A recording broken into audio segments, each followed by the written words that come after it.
This is Karen and Chris, and we are Dirty Laundry with Chris and Karen. Welcome to our first show that we are doing free of anybody's watchful eyes. And we want your input. I mean, it's really important for us because we have a lot of things that we want to talk about. We're all kind of talking together, but we're with you listening, but we also want you to be able to respond to us. So we have an email and it's dirtylaundry, Chris and Karen, gmail.com, and that's Chris CH and Karen with a K. And you could also comment under our little square on YouTube. We want to do interviews or, have people come on. At one point, things that we're working towards is we want to have the sex show. Yes. And we want to have a younger man and an older man and us as... We're the younger ones. Yeah, we're the... But to really have this honest conversation about sex. So we tried this on a local radio station, and it didn't work out. We want to try this with you, and we really want you to tell us what you think. Yeah. The things we're not going to talk about, we'll talk about anything except no religion, no politics, because we're sick of that, no finances, no sports. So anything else, I really like talking about things that make us uncomfortable, because I think that's good for growth. Yeah. It's personal, so sometimes we're going to be talking and laughing and it's all going to be fun, and other times maybe we're going to come on and we're going to have had a not so good day or some kind of experience, and we want to be able to open up to you. Yeah, like you're our best friends, and we want to know what you think. We really do. So what are we going to talk about today? How does the focus of love change after 50? That's from an email. Well, that's an interesting topic. Yeah. Has it changed for you? Well, I'm not over 50, so I don't know, but I'll pretend like I am and see if I can go there. Okay, I'm projecting myself. No, I'm way over 50, but young in my mind forever. Yes, it has. I think your perspective, what the other person needs, what you need, that not only changes for every individual at every age, but as you get older, I think you hopefully become more confident in what you need and what's going to be best for you and what's going to be best for the other person. Yeah. So you're not making anybody miserable like you did when you were young. Do that.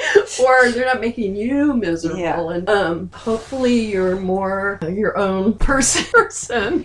Yeah, I definitely, when I look at where I am now, I mean, I have been accused over and over again, and it's true that when somebody comes into my life and I'm in love, I concentrate on them, and everything else, everybody else goes to the sidelines. And then my friends would say, well, you're not even with us anymore, you never want to do anything with us anymore. And I admit that I was so focused on... I'm shocked.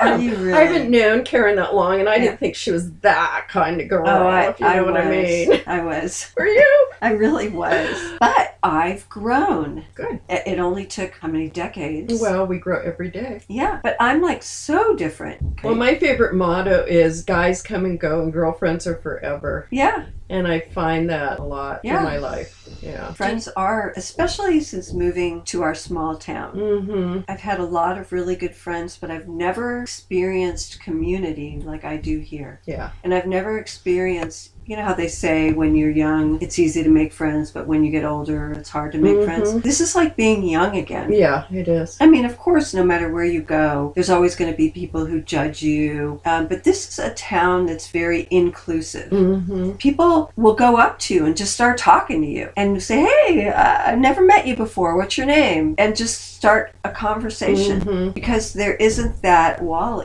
that people put up. It's not like being at a party where you don't know anybody. It's like this town is one big community party in a way. So I'm not sure where I was going. We were talking about what change? Oh, you were talking about when you became involved with somebody, how they were totally your focus and Yeah. everybody else. Yeah, kind of was- went away. Yeah. And so now I really feel, because I've been single now for a couple of years, and I was always afraid of being alone. And that was one of our shows. We actually talked about fear of being alone. We should go into that again. But I was all the things that you could be that you don't really Right. want to, admit to. Mhm. I was that. I was afraid of being alone. I would call friends, say, "Can you come over? I'm alone tonight." Now it's like, Hell no.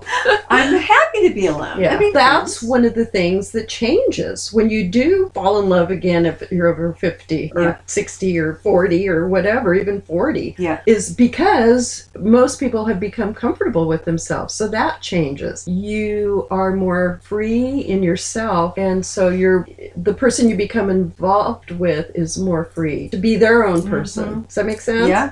I think that's one of the things. And also, I think the things that I'm pretty open about most things, you go do your own thing, but I have certain things that are super important to me that weren't before. Like what? Oh, I know. Do So, it. like, I would never be with a smoker. We've talked about this. I would never be with a smoker, Uh-huh. where before it was like, okay, as long as you don't smoke around me, I'm cool with that. Right.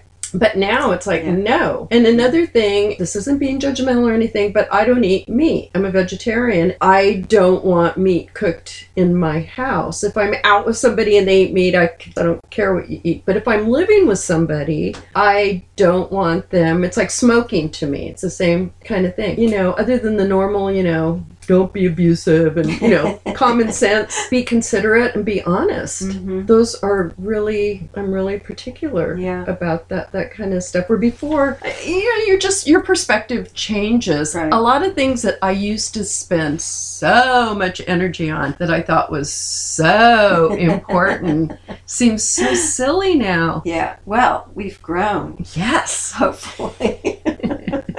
How about you? What do you think? Well, would be important to you now that maybe, or wouldn't be important to you now that maybe was before? Well, definitely I've grown in that I don't need to be with somebody all the time. And I don't think it's healthy, because we need our space. We need our time to, for me, here's a big one. I used to be a professional dancer. But the thing that scares me the most is dancing in front of somebody. Why? Because I'm afraid they're going to judge me, like, oh, she's trying to show off, or she's trying to do this or that, when all I'm doing is dancing. Yeah. And it's my way of expression. It's like somebody playing the guitar or singing. Yeah. Mine is dancing. And for some reason, it's kind of like, and I noticed this with myself, I have a friend who is more inward, and I'm not. I mean, I can be. I've found, since living in this community, an outgoing feeling inside of myself. And sometimes in front of this person, I'll hold back what I naturally would do, because I don't want her to feel uncomfortable with me. I know that's kind of weird, isn't it? No, it's not She's weird. making a really funny face. No, that was my thoughtful face. Oh, okay. Like, who can this person be? We live in a really small town. No. No, but I understand what you say, because sometimes with different friends, you're different ways. or I don't want somebody to feel uncomfortable because of something maybe I'm doing. But there again, if I'm taking care of my business, the way that they translate it, I can't. It's not your responsibility. It's not my responsibility, and I can't do anything about that. I have to be true to myself. So learning, this comes back around, learning to be true to myself, learning how to listen to myself and what my needs are, and feeling confident in, if I am going to be in a relationship with somebody, it's going to be based on trust, that I feel comfortable within myself. And if that person decides they don't want to be with me, I'll get over it. Yeah, that's huge. Yeah. Not being afraid to get your heart broken. Because in the first place, if you never get your heart broken, that means you've never lived, really. And you can't really feel as deeply either. Yeah. So it's important to get your heart broken at least once, I think. Even though it's the most painful thing ever. But yeah, when you're younger and you get in relationships, my experience is it's like, oh, is he going to hurt me? And it's like, after a while, oh, well, if he does, I'll get over it. Yeah. I know that sounds probably cold, but it's like, I will. I do. Yeah. You know, And so what basically, if I get we- over most things. Right. You know? And also, I mean, it's like two people being together. And after a while, if you're together with somebody long enough, you should start from the beginning being honest about who you are. Mm-hmm. But everybody's on their best behavior. Yeah. And then all the other stuff starts Yeah. Yeah. making its way in. Like, Yeah. oh, I don't want him to know about Like, oh, me. God, he farted in front of me. Okay, now I can fart in front of him. Oh, come on, you know it's true. Don't go in this room Yeah. right now. No, I know what you mean. That's the thing, as you get older, I usually by the second day, if I've had a second date with someone and you think there might be a possibility of it going somewhere, that's when I lay down everything or anything Yeah. that I think is important. Yeah. You know, right then. Because it's like, why waste time before I get really involved? Or if I'm going to get involved, you know, there's other people out there. Why am I going to spend time with this person? And it's nothing against them. It's just actually you're being more generous and fair to Yeah. them by laying it out there, and you're being fair to yourself. I Whatever think it's your really important. little things It might are. not be little things. They might be pretty Oh, big whatever, things. you Yeah. know. Yeah. No, I think it's better just to do that. Yeah, when I laid out mine, he was like, "Oh, okay." But he didn't leave me, There you go. and we had a very wonderful 16 years That's together. great. Until it all came, and he went, "Oh my God!" It just hit me when I said 16 years ago. no, this is ending I'm now. slow. When I was younger, it would be like, oh, he likes sports or whatever it was. I hate it, but I'll pretend like it's sort of okay. I mean, I wouldn't like going, but I'd go, okay, yeah, I can tolerate this. I'm not gonna. Yeah. I don't want to sit and watch a football game. Yeah. You know, whatever it is, baseball, whatever. I don't want to do You know, that. I have gone. I remember going with a friend of mine who was really into sports. At the time I was in California, and he took me to a Lakers game. Mm-hmm. And I've never been to a basketball game. It's like, I don't care. I found myself standing up, screaming. Yeah. Like, whoa! I didn't even know who I was. I was into it. So Yeah. I understand that. But And it's fun to do. I've done that. I've been to a professional Yeah. baseball, I've been to professional soccer, I've been to professional basketball. yeah. It's fun It is once. But do you want to do that all the time? And do you want to sit whatever the Monday night, or is Yeah. it Monday Night Football or something? Do you want to sit in front of a TV and watch guys with concussions and weird pants run around? You know, Some people. do. So that's great. Yeah. But are you going to do it? And that's a little Mhm. thing.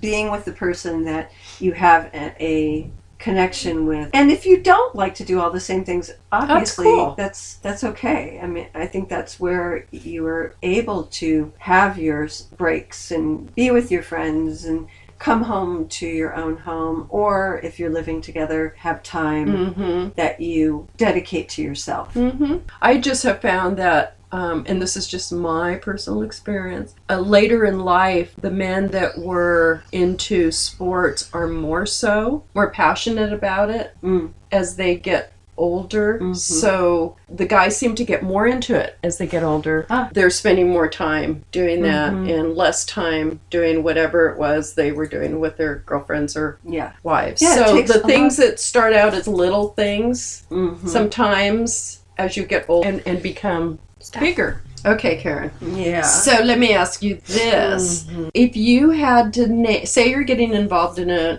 you met someone and you really like them and you think it's going to go somewhere, and seriously for a while you're, involved and all that. 3 things that are really important to you that you either don't want to happen or do want, or, something that's really important to you in this relationship that is different from when you were younger, maybe in your 20s or 30s or That I would want in the relationship? That you would want, and something maybe, and a couple of things that would be deal breakers. That's a really good question, because I really had it down. You know, the most obvious one that I would want from somebody, but it would just have to be natural, is that they're humorous, they're funny. I don't want to be with somebody who turns everything into a joke. I've had people like that. If I'm talking about something serious, but they can't handle anything serious, I'm not talking about that kind of humor. I'm talking about somebody who has a good sense of humor. Who has a great sense of humor. That's like number one. You're just beautiful in my eyes. And that's sexy and exciting and fun. Yeah. Definitely something that I would love to have with somebody is that they make plans. They go out of their way to say, oh, I'm taking you somewhere. Oh, I see. We're going here. I already made the reservations or whatever. I want there to be more equality in that way. You know, for me, for the most part, I'm the one that kind of looks to the future and investigates things and looks things up and figures it out. And it takes a lot of time. And then it's not much fun because I'm the only one that's really put any effort into it. They're going along for the ride, and I would too. How about something that you would be, maybe to the average person wouldn't be a big deal, but would be for you? Well, I did have something, but it's not average. They have to like oral sex. Oh, well, they have to love. Yeah, that's good. Want to please me, because my experience in general, it's all about what the woman can do for the man. And no, homie, don't play that. Not going to accept that anymore. I have to be as important to them, and they have to treat me the way that I would treat them. And the way that I treat them, they're one lucky guy. That's how I feel. A huge thing for me is everything has to be equal. Yeah. That means cooking, housework, all that kind of stuff. Even though in my relationship, as long as I'm okay doing stuff, then I'm okay with that. But it should be 50-50. Yeah, as much as possible. Obviously, if I'm home and the other person's out busting their butt, I want to. You know, I'm going to contribute in that way more. And I don't want to have to say, would you wash the dishes, or would you cook dinner tonight, or I want the person to just do it. I mean, without, well, it looks like you're doing that, so I'm going to do this. Just think it. Just, you know what I'm saying? Yeah, it's a shared experience. If you're in this space together, you're sharing this space together. You're working as a team. And I love a relationship that's a team. I really enjoy that, and I do miss that. You know, like I love nature. So that's a huge thing for me. And I want somebody who I can share that with, because I can share it with myself, and that's wonderful. But I really love to share nature with somebody who can appreciate it the same way that I can. You know, and go exploring. Doesn't mean we have to fly to China. Right. Say, hey, let's get in the car, and I don't know where we're going to go today. And be spontaneous. I love spontaneity. Because I've really learned that's one thing about me. But I would rather that, because to me it keeps it fresh. Yeah, and it's flowing. And that's one of the good things about getting older. When you're younger and you have little kids at home and you're working a lot to just pay the rent and you can't be there's a degree of spontaneity you can have, and it's great for the kids, because kids love that too. My kids did. And, you know, when you're older and your kids are teenagers or gone, you have more freedom in that too. I liked the story you told me about how you went to your son's school. Oh, the high school. When my son was in high school, I used to try at least once a month. I would just show up in the office and say, I need to get Colin out of school, family emergency. And they'd go get him in the middle of the day, and then we would just take off, either go hiking or go into the valley and go see a movie, or fun. Whatever, just something spontaneous. I wish I had done that with my kids. They would have loved it. Great, because most kids, not all kids, but most kids don't enjoy high school that much. And it kind of, if you can do it on a 1-to-1 instead of both your kids, or how 3 or 4, that's really great too, because then you just have that special time during the day. You know, and it's hard if you're working. I could only do it like about once a month. Well, it's fun doing that with your partner too. Just going, we did that, was it last week? It was was a really horrible rainy day, and I said, or Art said, let's just go for a ride. And I go, okay. We ended up in Coos Bay. I mean, that's not too exciting, but we had fun, and it was raining really hard, and we started laughing. It's like, why are we driving out in this? But it turned out really fun. Yeah. You just got to do it.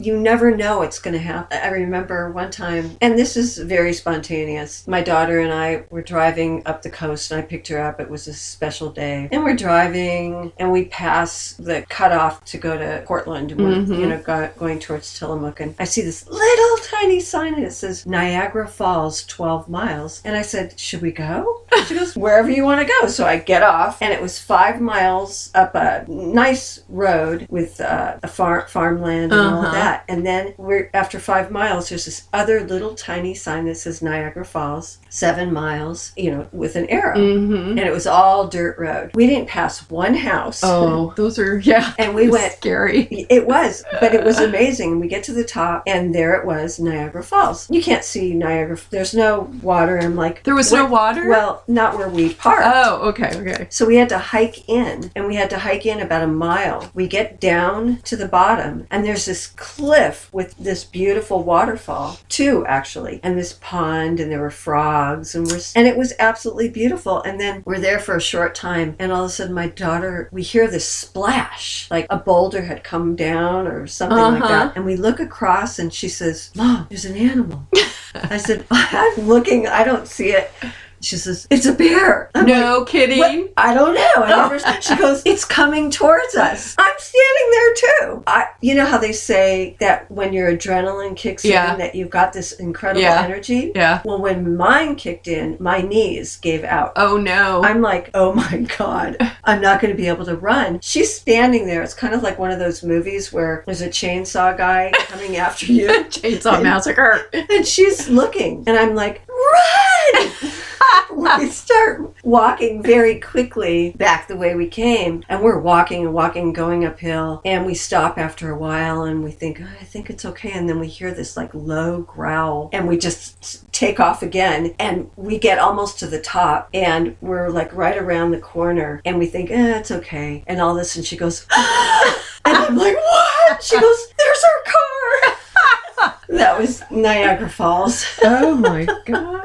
Wasn't that fun? It was very fun, and it will always be something that we remember. And that's something you folks out there can do on your first date.